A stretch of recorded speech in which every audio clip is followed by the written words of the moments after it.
Bonjour ou bonsoir à toutes et à tous, suivant l'heure à laquelle vous nous écoutez. On est ravis d'être avec vous. On est de retour sur ce podcast BFM Business dans lequel on parle de crypto-monnaie. Bienvenue dans ce deuxième épisode de la série BFM Crypto, les tutos consacrés à la sécurisation de vos crypto-monnaies. Je suis en compagnie d'Owen Simonin, fondateur de la chaîne YouTube Asher et à la tête de Just Mining, société française spécialisée dans l'investissement en crypto-monnaie, mais aussi d'autres entreprises du secteur. Salut Owen. Salut Amaury. On a vu dans l'épisode précédent comment acheter ses premières cryptos. Maintenant que le panier est rempli, on va voir comment sécuriser ses crypto-monnaies, un sujet Owen à ne pas prendre à la légère. Alors on a différentes manières de sécuriser ces cryptos. Pour les stocker, globalement, on en a trois. On a trois types de portefeuilles qu'on appelle wallets dans le jargon. Les wallets dits online, les hot wallets et les cold wallets. Owen, je pense que pour ceux qui nous écoutent, quelques explications s'imposent. On pourrait commencer par exemple par les online wallets. Alors, les online wallets, c'est ceux qu'on a présentés dans l'épisode d'avant. C'est-à-dire que quand vous achetez de la crypto-monnaie sur une plateforme, au début, la crypto-monnaie, elle est sur la plateforme. Ce qu'il faut comprendre, c'est que quand vous ouvrez un vrai compte sur la blockchain, d'accord, vous avez deux clés. Une clé publique et une clé privée. Il faut comprendre ces mots parce que vous allez les entendre tout au long de votre expérience dans le monde de la blockchain. La clé publique, voyez un petit peu ça comme un RIB. Vous pouvez la donner à quelqu'un, c'est un moyen de vous adresser des fonds. Si je veux t'envoyer des bitcoins, je vais te demander ta clé publique, ton adresse bitcoin. La clé privée, la blockchain me la donne, et à chaque fois que je veux dépenser de la crypto-monnaie qui est sur une clé publique, la blockchain va naturellement te demander la clé privée. Ce qu'il faut comprendre, c'est que quand tu achètes de la crypto-monnaie sur un site et que tu la laisses sur le site, eh bien c'est le site internet qui a ta clé privée. C'est lui qui garde de la crypto-monnaie, mais qui te la doit. Un petit peu comme ta banque aujourd'hui. Elle a ton argent, mais elle te doit cet argent. C'est ce qu'il faut comprendre. Ça, c'est les online wallets. Les seuls bons réflexes à avoir de sécurité, c'est un, savoir que c'est eux qui détiennent la sécurité de la plateforme. Donc s'ils ont un problème, ça peut affecter vos fonds. Savoir que dans le monde de la crypto-monnaie, il n'y a pas d'assurance encore. D'accord. Et le peu de plateformes assurées assure 5 ou 10% des fonds des clients. Donc, faut le savoir, si la plateforme a un problème, vous aurez un problème également. Et surtout, pour finir, un bon mot de passe et un tout FA, hein, comme on l'a présenté dans le premier épisode. Ça, c'est pour les online wallets, les wallets en ligne sur les plateformes d'échange et les brokers. La deuxième catégorie, ce sont les hot wallets. Qu'est-ce qu'un hot wallet? C'est un logiciel, d'accord, qui va justement vous permettre de créer votre compte et qui va essayer de sécuriser et de protéger votre clé privée sur votre ordinateur.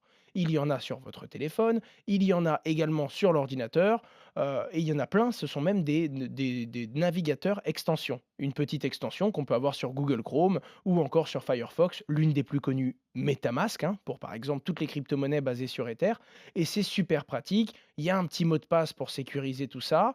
Par contre, ça vous permet d'interagir avec vos crypto-monnaies super facilement. Mais c'est pas le plus sécurisé. Il pourrait y avoir un virus dans votre ordinateur, il pourrait y avoir vous pouvez télécharger un faux hot wallet vous donnant l'impression que votre, compte est sécurisé, mais globalement, rien n'est plus sécurisé que la toute dernière catégorie, les cold wallets. Donc en fait, les deux premiers, donc online wallet et hot wallet, ils sont connectés au réseau. Tout Et à le fait. dernier, ce qu'on appelle le cold wallet, il serait pas connecté à Internet du coup. C'est ça. Par contre, le premier qui est connecté au réseau, d'accord, appartient à la plateforme d'échange. C'est elle qui gère la clé et qui gère la sécurité. Le deuxième est connecté au réseau, mais c'est custodian, c'est-à-dire que vous avez vous-même votre argent, votre propre clé. On ne peut pas vous bloquer votre compte. Si vous avez de l'argent sur, une plateforme française, si le gouvernement vous demande à la plateforme de geler votre compte, ils devront s'exécuter. Alors que si vous avez la crypto-monnaie sur votre hot wallet à vous, par exemple, là, personne, je dis bien personne, sauf quelqu'un qui arrive à vous voler votre mot de passe, personne ne peut interagir avec vos fonds et les geler. Et après, est-ce que tu peux nous parler justement du cold wallet? Comment ça fonctionne? Tout à fait. Alors le cold wallet, le concept est très simple, hein. L'un des plus connus, c'est un cold wallet qui est un hardware wallet. Je dis hardware parce que c'est un composant informatique. C'est le fameux Ledger, leader mondial des cold wallets, hein, et qui est français, donc on devait bien en parler. Et je vais te donner l'exemple de pourquoi c'est sécurisé. Cette petite clé détient du coup cette clé privée. Alors, il faut bien comprendre que les crypto-monnaies ne sont pas dans la clé, d'accord, hein. Les crypto-monnaies sont toujours dans la blockchain. Par contre, le mot de passe, la clé privée, ce qu'il faut sécuriser, lui, est sécurisé par la clé. C'est tellement sécurisé que quand tu vas faire un paiement, à aucun moment on sort ta clé privée, à aucun moment on sort le mot de passe, hein, parce que ça ressemble littéralement à un mot de passe, hein. 1, 5, 8, 2, 4, ça ressemble à ça une clé privée. Et à ce moment-là, à aucun moment ça la montre. Alors là, normalement, tu vas me dire: «OK, mais comment est-ce que tu prouves à la blockchain que tu es bien propriétaire de la clé privée pour dépenser ton argent?» Eh bien, c'est très simple. La clé va sécuriser le processus et va dire, OK, je ne veux pas montrer mon mot de passe, mais je veux te prouver que j'ai bien la clé privée. Donc, donne-moi une équation. Je fais comme si c'était un dialogue entre la clé et la blockchain. Donne-moi une équation que seul le propriétaire de la clé privée pourrait résoudre. La blockchain va donc donner une énigme, en quelque sorte, à la clé, qui, elle, va générer et répondre à l'équation pour prouver qu'elle a le mot de passe. Et à ce moment-là, sans même avoir à montrer la clé, on peut libérer des fonds.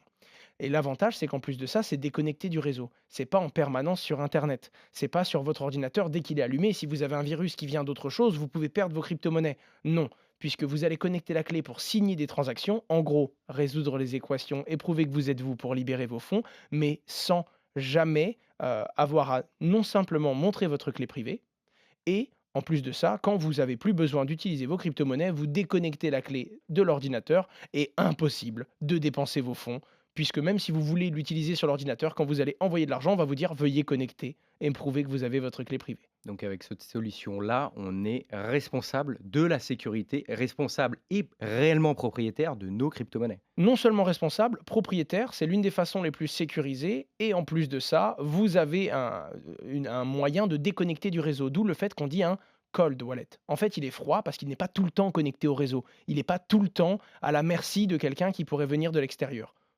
Et un débutant qui voudrait sécuriser entre ces 3 types de portefeuilles, est-ce qu'il y en aurait un pour commencer, voilà, est-ce que Alors ça va dépendre. Si c'est vraiment pour commencer à bidouiller 5, 10, 15 euros, vous embêtez pas avec un cold wallet. C'est quand même embêtant, faut le brancher à l'ordinateur. Commencez avec un petit hot wallet sur votre ordinateur. Il y a plein, plein, plein de solutions qui s'offrent à vous. Mais ce qu'il faut également comprendre, c'est que le cold wallet, vous allez y venir très rapidement. Donc, quitte à prendre la main, faites-le. Et même si les ledgers vont coûter entre 50 et 120 euros, il y a des cold wallets comme le SafePal qui coûte 25 $. On est sur 20 €. Il y a le Trésor, pardon, qui va coûter 60-70 €. Bref, il y a vraiment, vraiment plein de solutions abordables. Évidemment, si vous voulez acheter 10 €, vous embêtez pas à aller chercher un cold wallet, mais sinon, pour moi, plus vite vous ferez la démarche, plus vite vous vous habituerez aux bonnes pratiques du monde de la blockchain et des crypto-monnaies qui vont avec la responsabilité de votre argent. donc plutôt, directement, si on sait qu'on va mettre pas mal d'argent, voilà, sur en crypto, c'est mieux de commencer directement par un cold wallet, hardware wallet, Tout à fait. voilà. Et puis même si vous allez mettre 300 ou 400 €, si vous pouvez vous le permettre de payer 60 € une clé Ledger, vous allez comprendre quelque chose d'important. C'est dans le quotidien de toute personne du monde de la crypto-monnaie d'avoir du matériel pour sécuriser sa crypto. Si c'était du matériel à plusieurs milliers d'euros, je vous trouverais peut-être une alternative. Quand c'est accessible à partir de 20 ou 30 $, je pense qu'on peut tous faire l'effort, surtout si on s'intéresse à l'investissement, de commencer par les bonnes pratiques et le socle de sécurité, notre fameux coffre-fort. Mais alors attention Owen, quel que soit le wallet qu'on va utiliser, Oui, quand on va créer notre compte et oui, installer pour la toute première fois notre wallet, on va avoir une étape décisive, une étape tout à de fait. sauvegarde. Pourquoi faire? En fait, c'est quand la clé privée est générée. Que ce soit dans un logiciel, dans un ordinateur, bah, si tu casses ton ordinateur le lendemain, tu peux pas appeler, la blockchain pour dire: «Ah, j'ai perdu mon ordinateur, comment j'accède à mes fonds?» Non, tu as plus ta clé privée, elle était dans ton hot wallet, par exemple. Si c'est un hardware wallet, tu as ta clé qui est sécurisée dans ta clé Ledger. Si tu la casses demain, bah, tu peux plus accéder à tes fonds.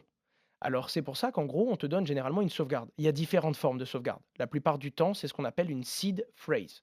C'est 20, des fois c'est 12 mots, des fois c'est 24 mots, mais en gros, ces mots-là te permettent de régénérer ta clé privée.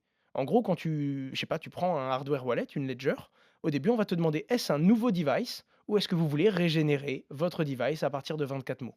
La bonne pratique, c'est donc non seulement de prendre très au sérieux ces 24 mots, parce que si c'est pour bien sécuriser sa ledger, mais laisser les 24 mots sur un bloc-notes dans votre ordinateur, c'est complètement stupide. Et les 24 mots, on les choisit pas, c'est la clé qui nous les donne. Tout à fait. Déjà, on les choisit pas. Après, c'est pas tout le temps 24 mots, hein. Des fois, c'est un fichier avec un mot de passe et on vous demande de choisir le mot de passe. Mais on vous donne un petit truc à sécuriser en fait. La plupart du temps, c'est ce qu'on appelle une seed phrase.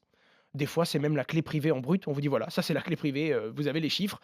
En tout cas, voilà, ne faites pas l'erreur de vous dire deux choses. Soit vous laissez les 24 mots dans votre ordinateur, c'est encore pire que d'utiliser un hot wallet parce que vous laissez Bah la oui. Mmh. sécurité de votre hardware wallet et n'importe qui tombe là-dessus peut récupérer ça.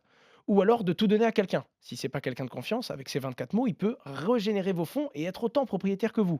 Moi, la petite astuce, c'est vous coupez ces 24 mots en deux morceaux, 12 et 12, et vous donnez par exemple 12 à quelqu'un de votre famille de confiance et 12 à quelqu'un du cercle amical de confiance. Ces deux personnes, si vous les réunissez, elles peuvent vous prendre votre argent, mais avec 12 mots uniquement, elles ne peuvent rien faire du tout. Et surtout, ne laissez pas non plus les 24 mots sur un petit bout de papier comme proposé dans ces boîtes-là au-dessus de la clé dans votre coffre. C'est comme si quelqu'un trouve à la fois la clé, qui est sécurisée, qui demande un mot de passe et qui fait qu'on ne peut pas utiliser votre argent, mais avec la sauvegarde juste en dessous.